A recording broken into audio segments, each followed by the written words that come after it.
Hello students, beginning for विकुंज में आपका स्वागत है। आज हम बात करने वाले हैं क्लास 10th हिस्ट्री के chapter number 2 nationalism in India के बारे में।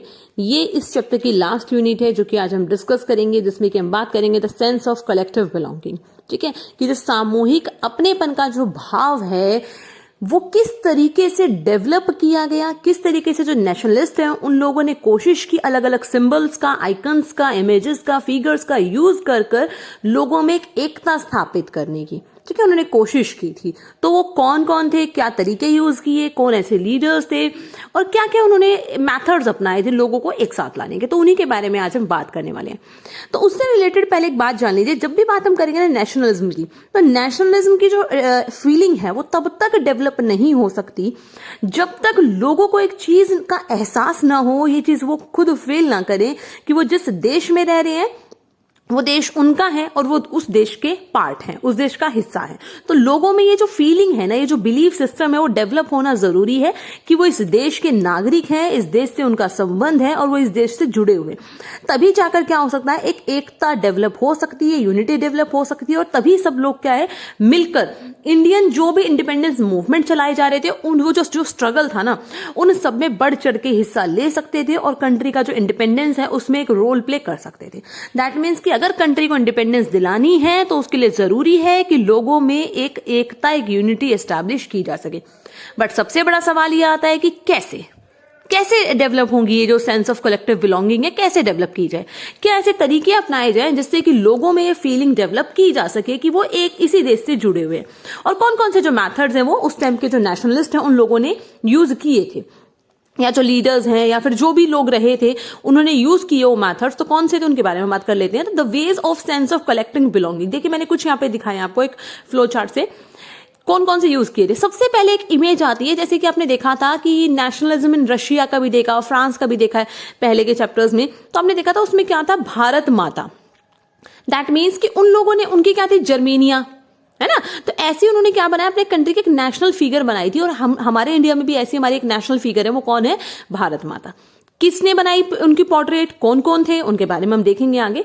इसके अलावा फ्लैग, आपको पता है आज भी हमारा नेशनल फ्लैग है ट्राई कलर तिरंगा। तो कब इसकी शुरुआत हुई, कौन कौन से फ्लैग्स बनाए गए, क्या क्या उसमें चेंजेस हुए, वो देखेंगे। फॉकटेल्स, कौन कौन सी ऐसी फॉकटेल्स है जिनका यूज किया गया, क्या फॉकटेल्स का रोल है, कैसे उन्होंने इंटरकनेक्ट किया लोगों को। इसके अलावा री interpretation of history, that means कि जो हमारी हिस्ट्री है, जिसको कि जो ब्रिटिश कॉलोनियल रूल के टाइम पे क्या है उन्होंने बहुत ज्यादा क्या है झूठे तौर पे लोगों के सामने पेश करने की कोशिश की थी और लोगों को ये रियलाइज करा दिया कि हम लोग दबे हुए हैं, पिछड़े हुए हैं, हम रूल नहीं कर सकते, हम अपने कंट्री को नहीं चला सकते, हम कैपेबल नहीं है। तो उन सारी सोच को चेंज करने की कोशिश की गई, लोगों के दिमाग को चेंज करने की कोशिश की गई कि ऐसा नहीं है, हमारी जो हिस्ट्री है वो बहुत ज्यादा विशाल है, बहुत ज्यादा अपने आप में स्ट्रांग है, हम लोगों का इतिहास बहुत ज्यादा रिच रहा है, हेरिटेज बहुत अच्छा है। इसके अलावा इंडियन फोकलेयर कौन कौन सी रही है ऐसी, क्या उन्होंने रोल प्ले किया, किस पे उनपे उससे रिलेटेड क्या कोई किताबें लिखी गई है, क्या था वो देखेंगे। और भी बहुत सारे ऐसे सिंबल्स हैं या चीजें हैं जो लीडर्स हैं, जैसे कि बाल गंगाधर तिलक जी हैं, जिनकी एक पोर्ट्रेट आपके सामने यहाँ पे दिखाई गई है, जिसमें कि आपको दिखाया है कि जो बाल गंगाधर तिलक है उनकी फिगर के आसपास जो उनका जो बॉर्डर यूज किया गया उसमें बहुत सारे जो सिंबल्स है उनका यूज किया हुआ है, जिसमें कि आप मंदिर देख सकते हो, चर्च है, मस्जिद है, वो सारी चीजें। दैट मीन्स कि ये क्या है, सभी धर्मों से जुड़े हुए एक प्रतीक के रूप में इनको दिखाया गया है। दैट मीन्स कि जिससे कि लोगों में एक यूनिटी डेवलप हो सके। जवाहरलाल नेहरू हैं, उनकी एक पोर्ट्रेट आपको दिखाएंगे, उनके बारे में बताएंगे। तो इस तरीके से क्या है, कोशिश की गई लोगों में ये जो यूनिटी है, ये जो बिलीव है, ये जो सेंस ऑफ कलेक्टिंग बिलोंगिंग है, इसको डेवलप करने की। ओके, तो अब बात कर लेते हैं। तो इस तरीके से क्या, जो हिस्ट्री है, फिक्शन है, फॉकलोर है, सॉन्ग्स है, पॉपुलर प्रिंट्स है, सिंबल्स है, इन सबने क्या किया था, जो नेशनलिज्म है उससे रिलेटेड जो फीलिंग है लोगों में डेवलप करने में हेल्प की थी काफी ज्यादा। तो अब उन्हीं के बारे में वन बाय वन हम बात करते हैं कि कौन कौन सी ऐसी इमेजेस हैं, फिगर है जिन्होंने ऐसा किया था। अगर मैं 20th सेंचुरी के आसपास की बात करूं तो सबसे पहले एक इमेज हमारे सामने आती है, वो है भारत माता की। ठीक है, तो भारत माता की जो इमेज है अगर इसकी बात की जाए तो उसको सबसे पहले क्रिएट करने वाले कौन थे, बंकिम चंद्र चट्टोपाध्याय ने क्या है ये जो भारत माता की जो इमेज है ये बनाई थी, जिन्होंने क्या है 1870 में वंदे मातरम भी लिखा था। ठीक है ना, वंदे मातरम में क्या एक तरीके से कविता टाइप थी, जिसमें कि उन्होंने क्या हमारे कंट्री के बारे में, हमारे जो मदरलैंड है उससे रिलेटेड क्या है कुछ चीजें लोगों को बताने की कोशिश की थी with the help of poetry, होता है ना। तो उसमें क्या है उन्होंने कोशिश की थी बताने का। इसके अलावा अगर हम देखें तो बाद में क्या है उनकी जो पोइट्री है, जो इनका जो क्या नाम है इसको, आनंद मठ, उनकी एक उनका एक उपन्यास है, उनका एक नॉवल है, उसमें भी शामिल किया गया था। ठीक है, तो इस तरीके से क्या है, उन्होंने हमारी जो मदरलैंड है, जो हमारी मातृभूमि है, उसको लेकर एक गीत लिखा और बाद में वो क्या आनंद मठ जो उनकी नॉवल उसमें इंक्लूड की गई थी।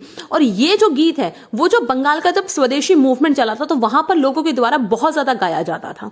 ओके, तो इस तरीके से, और इसी के साथ साथ क्या है, जो ये भारत माता की जो पिक बंकिम चंद्र चट्टोपाध्याय ने बनाई थी, उनके अलावा भी अबिंद्रनाथ टैगोर ने भी भारत माता की एक पिक्चर बनाई थी, जिसमें कि क्या है, जो स्वदेशी मूवमेंट के टाइम पे बहुत ज्यादा पॉपुलर हुई थी और बहुत ज्यादा क्या है, लोगों को मोटिवेट करने के लिए कह सकते हो कि यूज की जाती थी। अब उसमें जो भारत माता की जो पिक है उसको कैसे दिखाया गया, एक एस्थेटिक फिगर के तौर पे दिखाया गया है, जिसमें कि बहुत काम, compose, divine and spiritual manner में उनको दिखाया। जैसे कि आपके सामने मैं यहाँ पे पिक लगा रही हूँ, साथ में आप देख सकते हो कि उनके एक हाथ से क्या है, वो लोगों को अन्न, कपड़े, इस तरीके की चीजें या शिक्षा देती हुई नजर आ रही हैं।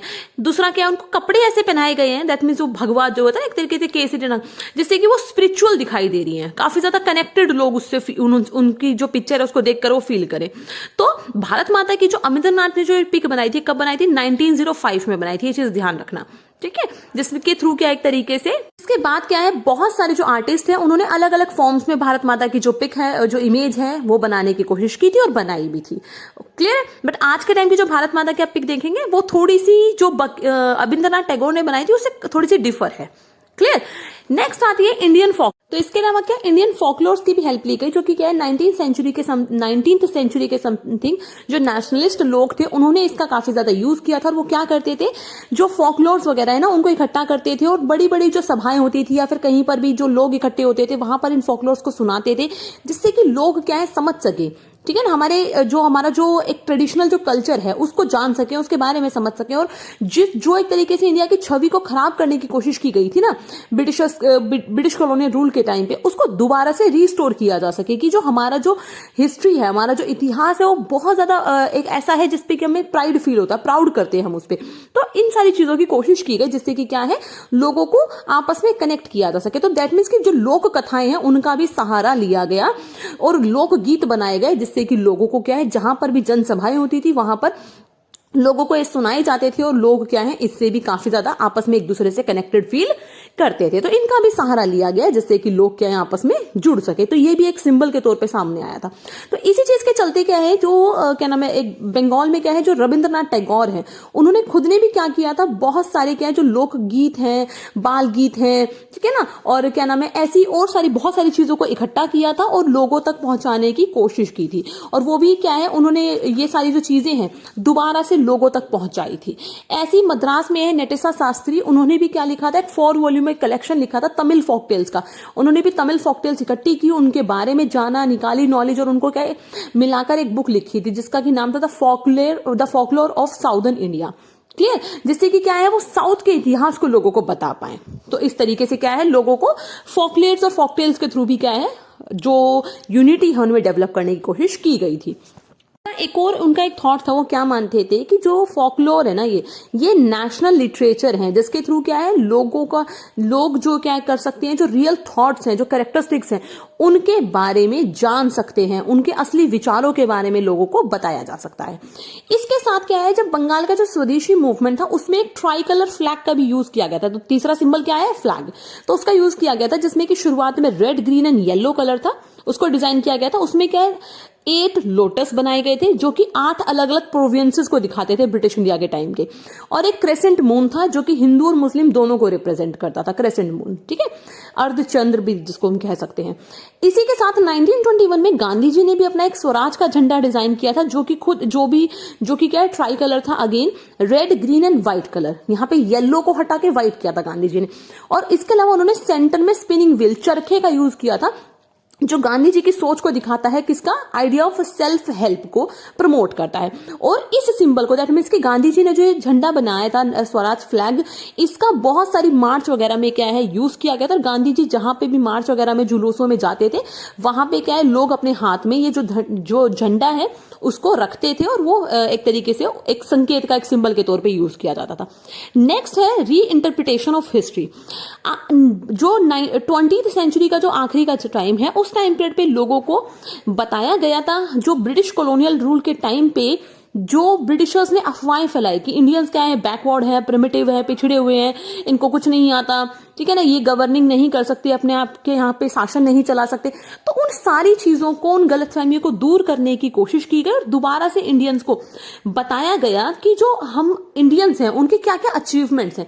जैसे कि अगर हम देखें तो इंडियन जो आपका 1857 की जो रिवॉल्ट है, आपको पता है ना कि इतने फेमस वहां पे उस टाइम पे झांसी की रानी लक्ष्मीबाई है, ठीक है, मंगल पांडे है, इसके अलावा चोल चेल साम्राज्य रहे हैं, ठीक है ना, विजयनगर साम्राज्य हमारे इंडिया में रहा था, तो ऐसे ही मगध वगैरह, मगध साम्राज्य रहा था तो ये सब क्या है, बहुत ज्यादा रिच हेरिटेज हमारा रहा है और हम लोग तो सालों से राज करते हुए आए हैं। दैट मीन्स कि हमने तो अपनी कंट्री को खुद चलाया है और हमारे पास तो इतने रिसोर्सेज रहे हैं कि बाहर वालों को आकर एक तरीके से कह सकते हो कि यहां पर चीजें चुरा कर लेकर गए हैं। इसी से रिलेटेड क्या है, आपको पता है कि बहुत सारे जो टूरिस्ट हैं वो भी इंडिया में घूमने आते थे, तो उन्होंने भी कई सारी चीजें बताई है कि इंडिया में तो जो आर्य वंश के जो लोग हैं वो इतने ज्यादा साहसी थे कि वो क्या करते थे, उनसे कोई भी लड़ता था ना, तो लड़ने आता था, उनके ऊपर अटैक करता था, वो डरते थे लोग वहां पे उनके ऊपर अटैक करने से, और वो क्या है, एक तरीके से किसी भी युद्ध को बड़े आसानी से जीत जाते थे। क्लियर है, और बहुत दूर दूर तक वो फैला हुआ था। तो इस तरीके से क्या है, जो हमारा जो ग्लोरियस जो हमारी हिस्ट्री है उसके बारे में लोगों को बताया गया कि किस तरीके से हमारा आर्ट एंड आर्किटेक्चर है, कि हमारे यहाँ पे इतने सुंदर सुंदर मंदिर रहे हैं हमेशा से। साइंस एंड मैथमेटिक्स में आर्यभट्ट जैसे लोगों का नाम हमेशा से रहा है, उन्होंने सारी चीजें पहले ही डिस्कवर की हुई है, ठीक है। रिलीजन के बारे में, कल्चर के बारे में बताया, लॉ एंड फिलॉसफी, क्राफ्ट है, ट्रेड है, इन सब से लोगों को थोड़ा सा उनके बारे में लोगों को समझाने की और उनको और ज्यादा जागरूक करने की कोशिश की गई कि ब्रिटिशर्स ने जब हमें गुलाम बनाया है ना, तो उन लोगों के टाइम पीरियड में ये सारी चीजें क्या हुई हैं, खराब हुई हैं, कम हुई हैं। नहीं तो उससे पहले तो इंडियन हिस्ट्री बहुत अच्छी थी। दैट मीन्स कि इंडियंस का जो बैकग्राउंड है बहुत अच्छा था। बट यहाँ पे ना एक प्रॉब्लम आई लास्ट में, कहते हैं ना सब कुछ अच्छा चलता है, एक प्रॉब्लम भी थी। वो क्या थी कि जितने भी ये जो सिंबल्स थे ना, इनमें कहीं ना कहीं हिंदू आइकोनोग्राफी है। दैट मीन्स कि जितने भी सिंबल है, लाइक भारत माता है, फ्लैग है, फॉकटेल्स है, ये सब क्या है, कहीं ना कहीं जो हिंदू है ना उनसे रिलेट कर रही थी। तो इस वजह से कुछ ग्रुप ऐसे थे जो इससे अपने आप को क्या है, अलग महसूस कर रहे थे। उनको लग रहा था कि हम क्या एक तरीके से इससे अलग हैं। तो ये एक थोड़ी सी यहाँ पे प्रॉब्लम बनी थी। ओके, जैसे आप जवाहरलाल नेहरू की यहाँ पे पिक देख सकते हो, उनके हाथ में भी एक किताब है जिसपे भारत का मैप है, भारत माता की पिक है, तो उसमें भी आप देख सकते हो कि किस तरीके से क्या है, वो भी लोगों को क्या है, अवेयर कराने की कोशिश कर रहे हैं। इसके अलावा क्या भारत माता की आप पिक देख सकते हो कि जो अविंद्रनाथ ने बनाई थी, उसके अलावा जब बाद में जो पिक बनी थी उसमें एक चेंज है कि भारत माता के हाथ में ध्वज है, पास में शेर बैठा हुआ है, तो ये सब किसके, शक्ति के सिंबल हैं, ठीक है ना। तो त्रिशूल है या हाथी है, ये सब क्या है, इनको लिए हुए भारत माता खड़ी है, तो ये सब क्या है, शक्ति के सिंबल है। तो जिससे सारी चीजें रिप्रेजेंट होती है कि कहीं ना कहीं हम खुद भी बहुत ज्यादा पावरफुल है। तो ये क्या थे, कुछ तरीके थे जिससे कि लोगों में सेंस ऑफ बिलोंगिंग क्रिएट करने की कोशिश की गई थी।